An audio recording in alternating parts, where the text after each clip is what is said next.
Yo! What's up guys? This is JM Natix TV. Ako nga pala si JM. Siyempre, bago kami umuwi, is naglinis talaga kami na CR. Hindi ko alam ba't kami naglinis eh. Pero basta naglinis kami na CR.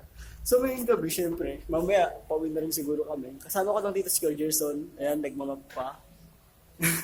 Kaya pa? So, ayan nga. Andito pa kami sa church. Di pa kami na uwi. So, siguro mga maya-maya uwi na rin kami. So, shout out kay Ate Ali. Alay Sayamat, syempre. Di pa po kami na-uwi. Nilinis pa kami. Ba't bukas yun? Ayan, nakita namin. Nilinis namin yung CR. Namin. So, ayan, ito yung pangalawa.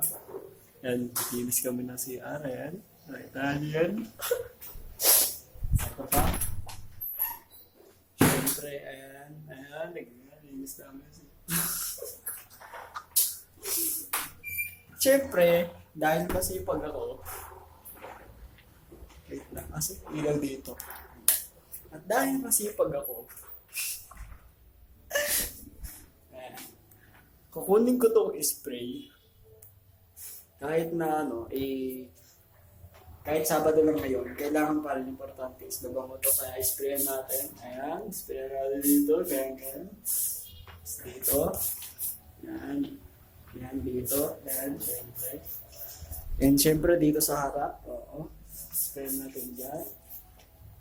Sprayan din natin sa loob, syempre, sensya na, sipag ako. Sinisipag kasi ako sorry.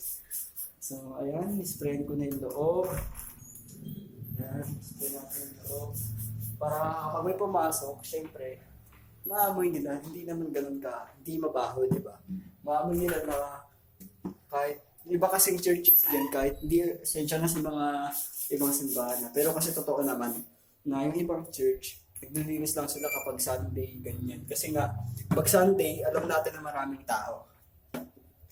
Kaya ako, sa akin, sa opinion ko lang naman, hindi kahit Sabado lang or nag-practice lang tayo kanina, maglilinis pa rin kami.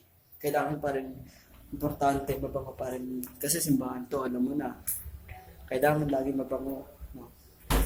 Para bukas, hindi na kami maglilinis, malinis na. At kung may aayusin naman, syempre, kung may makita kami magulo, ayusin pa rin namin. So, ayun lang. And, bago ako magtapos, hinihiling ko, again, mag-subscribe kayo sa aking YouTube channel and i-click nyo rin yung notification bell para lagi kayong updated sa mga bago ko pang video i-upload. Kaya naman, good evening sa inyong lahat. Ako si JM. Tugtog lang.